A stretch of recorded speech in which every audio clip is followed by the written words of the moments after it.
guys, it's Rebecca. Thank you so much for joining me for today's video. Today's video is going to be my September reading wrap up. I'm filming this a little bit later than I usually do, and even still I only managed to read 7 books. Well, actually I read 8 books, but the 8th book that I finished is the 2nd book in a series, and I jumped straight into book 3. So I figured instead of like talking about the series, this particular series in 2 videos, I'll just save that 8th book and I'll talk about it in my October wrap up so I can discuss the series as a whole. So I have 7 books here to talk to you guys about, and I think that's still pretty good, and hopefully this will be a decent length video. So as always, let me know in the comments if you guys have read any of these books and your thoughts on them. See if we have the same reading taste. Now, I didn't have a very good reading month this year. Everything just felt like meh, and I don't know if it's because there's a lot of like TV stuff that's been coming out that I've been more invested in than reading. So usually like in the fall and winter, when like all these TV shows are coming out, I'm more invested in watching those TV shows, in like watching reactions and breakdowns of those said TV shows. That kind of reading takes a back seat. So I'm not always like with my nose in books. I also like TV and stuff. But anyway, these are the books. I'm gonna start talking about them in no particular order. The very first one, the book that's on top here, is The Whisper Man. Why is my camera dirty? Now, this is a psychological thriller, and I thought it was gonna be more of a horror story, which kind of left me a little bit disappointed because my expectations were elsewhere. So in this book, we follow our main characters. It's a father and son, Tom and Jake. Tom is the father, Jake is the son. And we follow them as they move to this new town after the death of the mom, or the wife, you can say.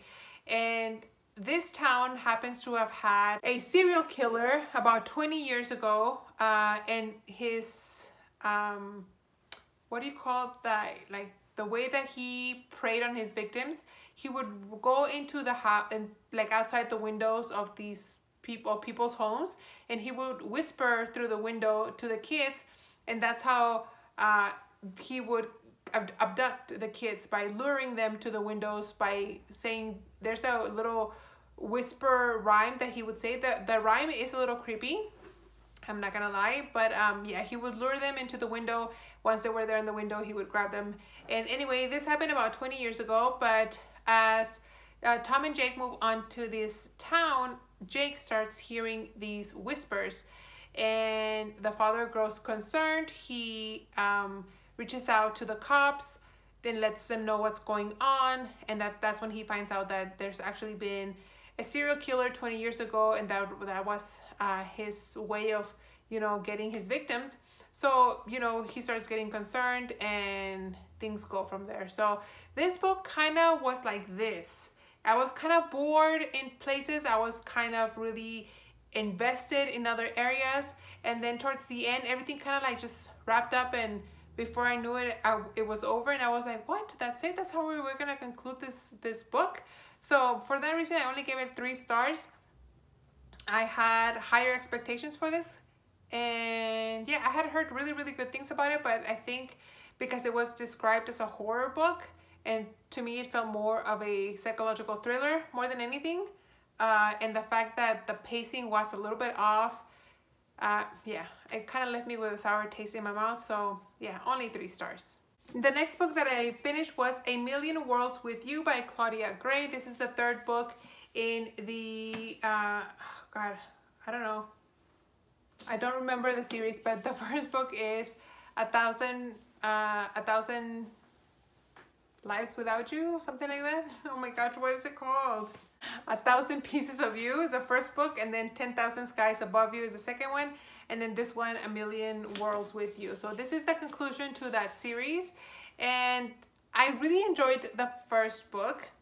The first book is, we follow Marguerite, who is trying to solve the murder of her dad. Her dad is a very famous scientist who discovers time travel, and he comes up with a little like device to help you travel through dimensions. And it seems like one of his students actually killed him for that contraption. And so Marguerite starts traveling through different dimensions and different timelines in order to find the truth of who is the killer and their motives. And so the first one was really interesting. It kind of reminded me kind of like a Loki with the TVA and time traveling. And if you guys are into the MCU, you guys know what I'm talking about with Doctor Strange and traveling into different dimensions. So it wasn't too like far-fetched for me because I had seen it before in shows and movies. So I figured like, okay, it could be realistic, right? And then the second book, 10,000 Pieces Above You or something like that, I thought suffered from middle book syndrome. So I was like, the first one was about 4 stars. The second book about 3.5. And this one just kept going like further down. Obviously, I can't discuss much about it because it's the third book. If you've read this series and you like it, I'm so sorry that I don't. It just didn't click for me. The things were super like unbelievable. I realized this is science fiction but it was just too much. Like at some point you gotta make it believable you gotta, as an author, I think your job is to write something that's fake so believable that the person who's reading the fake story forgets that it's fake, that it's made up, you know, and they just eat it up. And I just kept thinking like, oh my gosh, this would not, like, what? This wouldn't happen. And it just felt super, like, superficial. The world building didn't do it for me. So yeah, this is a book series that I'm definitely gonna be decluttering, getting rid of, unhauling, whatever you want to call it, because I don't see myself even trying to read it again. So I gave it 3 stars because I finished it, but other than that, it wasn't a very good book, in my opinion. The next book that I have here is The Stranger in the Lifeboat by Mitch Albom. I have read, I think, all of Mitch Albom's books. And I really enjoy his books. The first book is Tuesdays with Morrie, which it looks like I gave 2 stars. I was looking on Goodreads and I was like, why did I give it 2 stars? So maybe I might have to do a reread on that one, but anyway, that's neither here nor there. So this book, I'm going to read you the blurb here because it's really short and it's basically what the book says. What would happen if we cried out to God for help and someone claiming to be God actually appeared before us? Adrift in a raft after a deadly ship explosion, 10 people struggle for survival at sea. Short on food, water, and hope, they spot a mysterious man floating in the waters, and they pull him in. Thank God we found you. Thank the Lord we found you, a passenger says. I am the Lord, the man whispers. So basically, like this book says, there's like a party going on. The boat explodes. People are scavenging to, you know, come together and survive after the shipwreck and onto the lifeboat, and they pull one of the last survivors. And he claims to be God, and he said to be Jesus or the Lord, and he says that, you know, he will save all the people on the boat if they believe that he is in fact the Lord. So we follow the people trying to survive this shipwreck and deciding what to do, whether to believe that he's a crazy man or if he's really, you know, God there to save him. So I really enjoyed it. It gives a really interesting spin on faith without being too preachy. And there, it has 2 different points of views. That, you know, what's happening with the shipwreck with the people, and then in the mainland, people who are trying to get to the shipwreck to save the people. So you have like two timelines kind of going at the same time. This probably was my favorite book this whole month. Then I read Not Like the Movies by Carrie Winfrey. This is kind of like the follow-up to Searching for Tom Hanks, which I really enjoyed this book. But this is being the second one. It was just okay. In this book, we follow Chloe and Nick, who are BFFs, kind of, sort of, and they work together at this coffee shop. Annie is friends with Chloe, and Annie has written a screenplay that's being turned into a movie. And in that screenplay, Nick and Chloe are, you know, a romantic. They're getting together. So Chloe becomes famous because, you know, they think this movie is based in real life, where in reality, her and Nick have nothing romantically. They're not romantically like related at all. Even though there are some feelings there. However, Chloe has a lot of things going on in her life. Brother that's kind of gone away, her father who has Alzheimer's, whom the brother doesn't help to take care for. And she's just kind of like, I don't have time to have a relationship because I'm so busy taking care of my family and my business and trying to survive. Something happens that, you know, Nick and Chloe finally get involved, but Chloe keeps pulling back because she's just a stubborn person who thinks, you know, she doesn't have time for love. And that's what annoyed me so much about this book, because poor Nick deserves a medal. He allowed her to like string him along with being hot and cold, like, yes, you know, we can make this work. Yes, I have feelings for you, but then no, I can't do this with you. I don't have time for this. I don't have time for anyone. She was just like in and out the whole time, and that's what really annoyed me with this book, and that's why I didn't like it. I only gave it 3 stars. I didn't mind like the cheesiness of it, because we all love cheese every now and then, but it's just the fact that she was just so over the top, you know, back and forth about her feelings. That's what kind of annoyed me a little bit. I do have the 3rd one, which is called, I don't remember, I can't see it like right here off the top of my shelf, but I hear that's the best one out of the 3, so I'm excited to read it. Then I have the Dial A for Aunties from Jessie Q. Sutanto, and in this book we follow like a Filipino family, if I'm not mistaken, and it's Madeline, who she's in her 30s, and she is, you know, harassed by her mother and her aunties to get married and to just have kids, because, you know, she's getting old, and you know how mothers and families can be about a woman being single and childless by a certain age. And so they are trying to set, one of them makes up a fake a dating profile for her, and eventually she goes on a blind date with this man that her aunties set her up with, and she accidentally kills him. And so she asks her aunties to help her. In the meantime, her aunties and her run kind of like a little business in making special events, and so she's trying to set up a wedding. When she gets to the venue, she runs into an ex whom she thought she was going to spend the rest of her life with, but due to life circumstances they ended up breaking up. So she has to deal with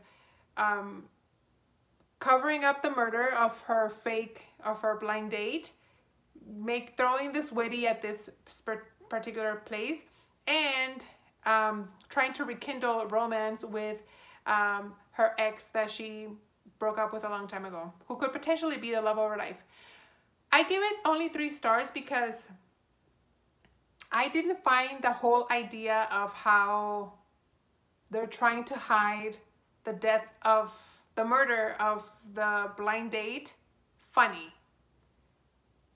I don't know, it rubbed me the wrong way. I didn't think like it's a laughing matter, like you kill someone and then you're just trying to get away with it, like, and they were trying to be funny about it.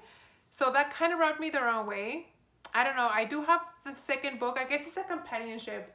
I think it's called like, what is it called? I don't even know. I can't see it again off the top of my shelf. But I do have the 2nd book, or the follow-up book to this one. What is it called? It's gonna bother me. Oh, I think it's like Aunties in a Wedding or something like that. So we'll see how that goes. But yeah, that whole, you know, I understand that she killed him by accident, but I feel like the way they went about it, it was just too, I don't know, like I said, it just rubbed me the wrong way. But the other part about throwing the wedding and under a lot of stress and running into her ex, I really did enjoy those parts, but about the whole story about the accidentally killing her blind date, yeah, I didn't like that. Then I have My Heart is a Chainsaw by Stephen Graham Jones. This is apparently a trilogy or a series, and this is the 1st book, and I didn't like it. It's another horror book that I thought I was going to enjoy based on other people's reviews, but I didn't like it. We follow our main character Jade, who is, I think, Indian, and lives in this area called Camp Blood or something. I don't know. But she's like obsessed with horror movies. She knows every single movie and she tries to incorporate like something that happens in a horror movie into every single thing that happens to her, or a conversation that she has with other people. It has a lot of references to other movies, and I think that's why I didn't care for this, because she does a lot of references to horror movies that I've never seen, because I don't like slasher movies. So I think the only movie that she talked about here that I understood the reference of was Scream and I Know What You Did Last Summer. But she also talks about like Nightmare on Elm Street and like Jason and I don't know, other movies that I've never really seen. With all her knowledge in this book about horror movies, there's a serial killer in her town, and so she tries to solve who the killer is using her knowledge based on everything that happens in horror movies. So as her and her, you know, group of people are trying to decide what the killer's next step is, she overanalyzes everything. So she like, for example, she'll be like, okay, well, in this movie, the killer did this, and our killer is doing this. So based on, you know, these movies, this is the killer's next step. And she kept like referencing back to these movies, and I was just like, oh my gosh, like, not everything is like the movies, which is crazy, because that's what kind of this book does. It incorporates like rom-com samples, examples into the story, but maybe because I couldn't get the references, I didn't care for this. I don't know. Definitely will not be following onto the second book, and I'm gonna be getting rid of this book. I'm gonna donate it. Yeah, don't care to follow it up at all, sorry. And the last book that I read is Love and Gelato by Jenna Evans Welch. This is part of a trilogy. I think it's kind of like 3 companion books. I do own all of them. This one is set in Italy. There's one set in Ireland and another one set in Greece. And the only reason why I bought these books is because having been to all those 3 countries, I enjoy reading books about places that I've been to, because it takes me back to when I was there, and I feel like I can understand the story better. Anyway, this book is set in Italy, and we follow our main character, Lina. She has just graduated, or going to graduate high school, and her mother has died, so she's going to for the summer to Italy to her friends, to meet some of her friends' best friends. And through reading her journal and experiencing the stories from her mom's best friends, she kind of gets to know her mom's life a little bit more, and then by reading the journal, it's kind of like she's reading the journal and then going to the places in Italy that her mom wrote in the journal, because her mom studied abroad in Italy.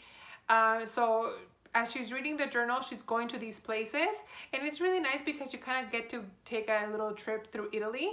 And then and they spend a lot of time in Florence. Florence is one of my favorite cities in Italy, and so just being there took me back to when I first went there. Anyway, when we're reading this, the story of Lina, we discover her mom's secrets, her mom's friends. Lina develops friendships there, maybe even some love, and she discovers the truth of who her father really is. Netflix made a movie out of this. It's called Love and Gelato, and it's really bad. It's nothing like the book. They take out so much stuff from the book, and so I recommend you read the book to enjoy it and skip the movie altogether, because if you watch the movie, you're not gonna want to read the book. So yeah, the book kind of like just touches the surface on certain points. Of course, the book is never as good as the movie, but there are some pretty good book to movie adaptations, but unfortunately that wasn't it. This one I enjoyed. Like I said, I'm excited to read the second one, which is Luck and Love. Love and Luck, which is set in Ireland, so I'm excited to read that one. So anyway, that's everything I read, guys, in the month of September. I hope you guys enjoyed, and that's my TBR right there for now. We'll see if I get to those books, or if I end up pulling some books from the shelf here. Thank you guys for watching, and I'll see you on the next one. Bye.